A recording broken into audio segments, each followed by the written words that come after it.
ओम शांति। आज का विचार दया और क्षमा केवल दूसरों के लिए नहीं, खुद के लिए भी है। इसलिए ना चाहते हुए भी होने वाली छोटी छोटी भूलों पर भी खुद से इतना नाराज मत हुआ करें जो बात बात पर मन भारी हो जाए। आज की मुरली का 12/9/2023।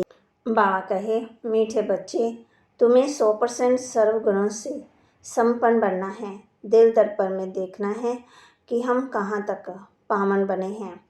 तुम्हें 100% सर्वगुणों से संपन्न बनना है। दिल दर्पण में देखना है कि हम कहाँ तक पावन बने हैं। प्रश्न, तुम बच्चे कौन सा उत्सव रोज मनाते हो और मनुष्य कौन सा उत्सव मनाते हैं? तुम बच्चे कौन सा उत्सव रोज मनाते हो और मनुष्य कौन सा उत्सव मनाते हैं? उत्तर, तुम दैवी धर्म की स्थापना का अर्थात भारत को स्वर्ग बनाने का उत्सव रोज मनाते हो। रोज तुम्हें मनुष्य को देवता बनाने की सैंपलिंग लगानी है। वे मनुष्य को जंगल के कांटों की सैंपलिंग लगाते हैं और नाम देते हैं। तो बाबा कहते, पेड़ पौधे लगाते हैं, तुम कांटों से फूल बनाने का उत्सव रोज मनाते हो। तुम्हारे जैसा उत्सव तो और कोई मना ही नहीं सकता है ना। गीत, मुखड़ा देख ले प्राणी मन दर्पण में। ओम शांति। ये किसने कहा? यहाँ तो है ही बाप और बच्चों का सम्मुख मिलन। बच्चों को अब दिव्य चक्षु ज्ञान का तीसरा नेत्र मिला है देखने के लिए, क्योंकि पतित अथवा पाप आत्माएं तो सब मनुष्य।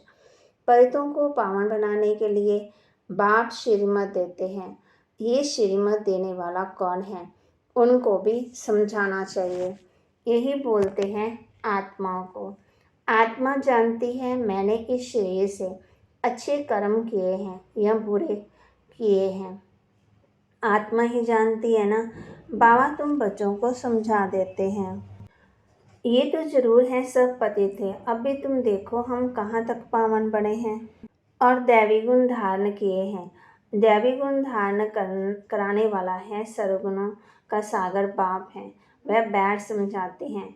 मनुष्य तो गाते हैं मुझ निर्गुण हारे में कोई गुण नहीं। खुद कहते हैं हमारे में गुण नहीं है। अब तुम बच्चों को फिर 100% सर्वगुण संपन्न बनना है। कहते हैं अपने दिल दर्पण में देखो। जब सर्वगुण संपन्न बनेंगे तब ही तुम श्री लक्ष्मी श्री नारायण को वर सकेंगे। पहले पहले तो बाप का परिचय देना चाहिए, ऐसा जो बेहद का बाप है जिसके लिए गाते हैं तुम माता पिता हम बालक तेरे। उस परम पिता की महिमा है बड़ी। कहते हैं शिवाय नमः, ओम नमः शिवाय। अब वह तो स्वर्ग का रचयिता है। जरूर हमको बाप से स्वर्ग का वर्षा लेने का हक है। बेहद के बाप का वर्षा स्वर्ग के बादशाही है जो हमको देते हैं। भारत को स्वर्ग की बादशाही थी, अब भी नहीं है, जरूर बाप से ही मिली थी। भारत इस सचखंड बनता है। सच शिव बाबा का ये जन्म स्थान है। ये कोई नहीं जानते। शिवरात्रि गाई जाती है, वह कौन सी? श्री कृष्ण की भी रात्रि, शिव की भी रात्रि दिखाते हैं। श्री कृष्ण का माँ के गर्भ से जन्म हुआ। शिव बाबा के लिए जन्माष्टमी तो वास्तव में नहीं कहेंगे। शिव बाबा आते ही तब हैं जब ब्रह्मा की रात होती है। रात के बाद दिन अर्थात कलयुग का अंत और सतयुग की आदि होती है। इसको कहा जाता है घोर अंधियारी रात। ये बेहद की बात हो गई। हद की बात तो होती ही है, परंतु कलयुग अंत को घोर अंधियारा कहा जाता है। ज्ञान अंजन सतगुरु दिया, अज्ञान अंधेर विनाश। जब बाबा ने हम बच्चों को समझ दी, नॉलेज दी, तो सब बाबा कहते सारी अज्ञानता दूर हो गई। सतगुरु ज्ञान सूर्य बाप को कहा जाता है। पहले पहले तो बाप और वर्षे का परिचय देना है। समझो कोई बादशाह को बच्चा नहीं है, किसी गरीब के बच्चे को गोद में लेता है तो बच्चा दिल में जानता है ना कि मैं गरीब था, अब मैं बादशाह का बच्चा हूँ। तुम भी जानते हो हम रावण का बनने से बहुत गरीब कंगाल बन गए थे। अभी हम बेहद के बाप के बने हैं, उनसे हमें स्वर्ग का वर्षा मिलता है। ये अच्छी तरह परिचय देना है और फिर लिख कर लेना है। हमको बेहद के बेहद के बाप से बेहद का वर्षा मिलता है। ये ज्ञान और कोई दे ही नहीं सकता। सन्यासी तो घर बार छोड़ जाते हैं, फिर माँ बा चाचा मामा आदि कहलाने से निकल गए खलास। यहाँ तो गृहस्थ धर्म की बात है। वह गृहस्थ धर्म का त्याग करते हैं। तुम बच्चों को बाप समझाते हैं। तुम सो देवी देवता गृहस्थ धर्म में थे, सर्वगुण संपन्न संपूर्ण निर्विकारी थे, और तुम स्वर्ग के मालिक भी थे। फिर पूज्य से तुम पुजारी बन अपनी पूजा भी करते हो। जब तुम पूज्य सो देवी देवता हो तो तुमको वहाँ पूजा करने की दरकार नहीं है। वैसे ही भारत देवी देवताओं का पूज्य कुल था। अभी पूज्य से पुजारी बने हो, फिर तुम बच्चों को पुजारी से पूज्य देवी देवता बनना है। इसलिए गाया जाता आपे पूज्य आपे पुजारी। बाप पूज्य और पुजारी नहीं बनते। बाप तो सदा पूज्य है ही। भक्ति मार्ग में ब्राह्मण लोग मंदिर में शिवलिंग रखते हैं, फिर बाप की बैठ पूजा करते हैं। हम उनके बच्चे हैं। हे परमपिता परमात्मा, ऐसे कहेंगे ना। वह तो है ही निराकार। आत्मा भी निराकार है। शिव के पास जाते हैं तो कहते हैं परमपिता परमात्मा निराकार शिव। ये आत्मा ने कहा इन कर्म इंद्रियों द्वारा। अभी तुम बच्चे ये भी जान गए हो कि जो अच्छी कर्तव्य करके जाते हैं तो उनकी भी महिमा की जाती है। अभी तुम माता पिता उस निराकार को ही कहते हो। तुम्हारे सहज राजयोग और ज्ञान की शिक्षा से हम सुख गनेरे पाएंगे, उसके लिए तुम पुरुषार्थ कर रहे हो। कितनी सहज बात है। तुम प्रजापिता ब्रह्मा के बच्चे भी के प्रैक्टिकल में हो, सम्मुख बैठे हो। शिव बाबा और ब्रह्मा बाबा दोनों के सम्मुख हो। शिव बाबा को अपना शरीर तो है नहीं ना। तुम जानते हो शिव बाबा इनके मुख द्वारा राजयोग सिखला रहे हैं। श्री कृष्ण तो छोटा बच्चा है। वह कैसे कहेगा कि देह साय दे के सभी संबंधों को भूलो, अपने को आत्मा समझो। ये श्री कृष्ण तो कह ना सके, ये तो बाप ही कह सकते हैं। तो ये बड़ी भूल हुई ना। लक्ष्मी नारायण से लेकर यथा राजा रानी तथा प्रजा, उन सबको तो सुख मिला हुआ था। वही सब 84 जन्म ले तमो प्रधान बने हैं। मूल लक्ष्मी नारायण हुए ना, राजा रानी तथा प्रजा। अब भी फिर तुम आकर के शूद्र से ब्राह्मण बने हो। ये तुम्हारा लीप जन्म है, छोटा सा। लीप कहा जाता है धर्माओं को। तुम जानते हो हमारा ये ईश्वरीय जन्म है। दिन प्रतिदिन बाबा नए नए पॉइंट समझाते रहते हैं। जहाँ तक जीना है अंत तक तुमको पढ़ना है। पॉइंट निकलती रहेगी एंड ऐड होती जाएगी। ज्ञान यज्ञ भी अंत तक चलना है। रुद्र यज्ञ रचते हैं, मिट्टी के शालिग्राम बनाकर उनकी बैठ पूजा करते हैं। आत्मा की पूजा होती है। तुम जीव आत्मा ने ही भारत को सिरताज बनाया है। बाबा याद दिलाते तो आत्मा की पूजा करते। परमपिता परमात्मा बाप के साथ तुम भी सर्विस कर रहे हो तो शिवलिंग के साथ शालिग्राम भी बनाते हैं। तो मुख्य पहले पहले बाप का परिचय देना है। शिव बाबा ने जन्म लिया, परंतु माता के गर्भ से थोड़ी जन्म लेते हैं। वे है ही निराकार। जैसे कोई शरीर छोड़ देता है, फिर उनकी आत्मा को बुलाते हैं श्राद्ध खाने के लिए, तो आत्मा को खिलाते हैं। आत्मा ही स्वाद लेती है, कड़वा मीठा दुख सुख ये आत्मा को भासता है। आत्मा में ही संस्कार है। आत्मा को सुख दुख शरीर है तो दुख सुख भी है ना। बाबा ने समझाया है सजा कैसे मिलती है। सूक्ष्म शरीर भी नहीं, स्थूल शरीर धारण कराए सजा देते हैं। गर्भ जेल में सजाएं खाते हैं, त्राई त्राई करते, बस मुझे बाहर निकालो। फिर बाबा सजू में गर्भ महल का मिसाल देते हैं। बाबा कहते सतयुग में तो सुख ही सुख है, वहाँ कोई पाप होता ही नहीं है। अभी तुम जानते हो कि पतित कैसे हुए। नाम ही है अजामिल जैसे पतित।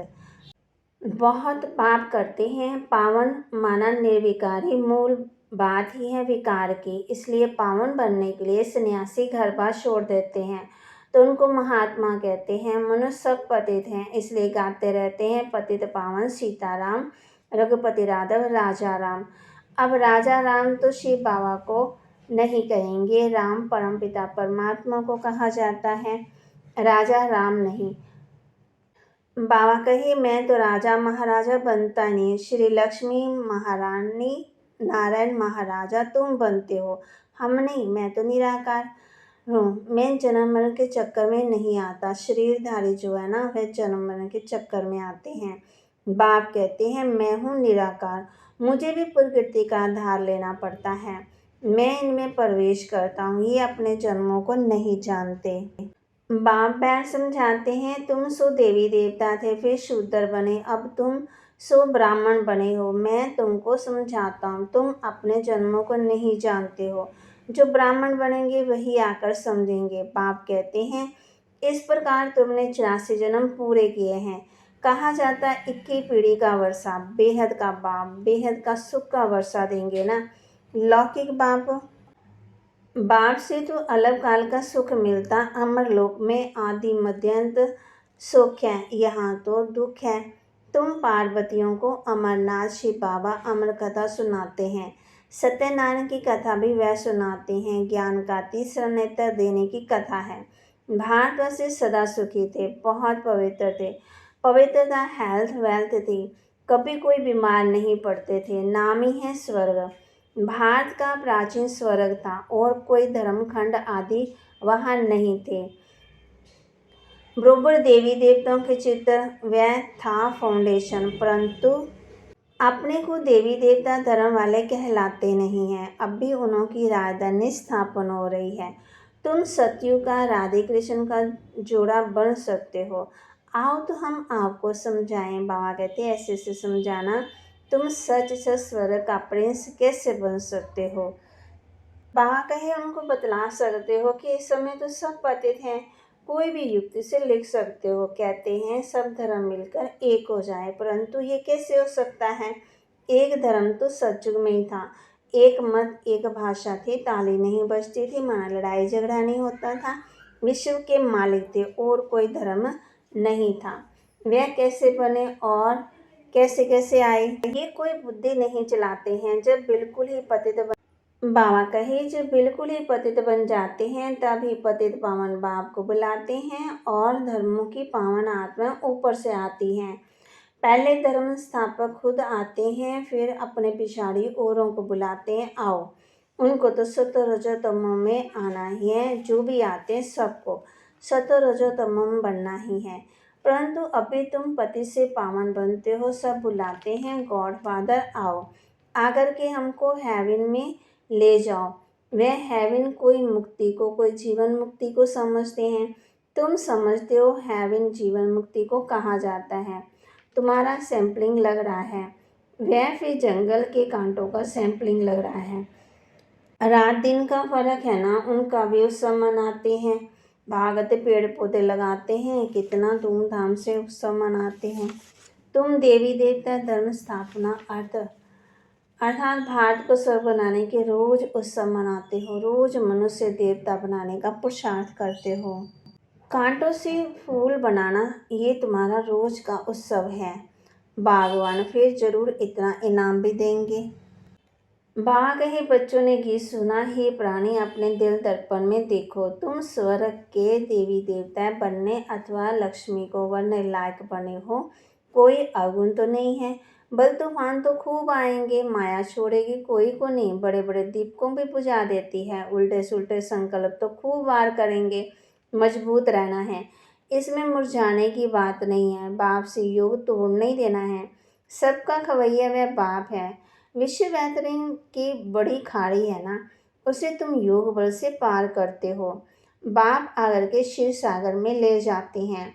बाप कहते वहाँ तो सब कुछ अच्छा होगा, घी की नदियाँ बहती हैं, वहाँ तो हर चीज़ अच्छी होगी।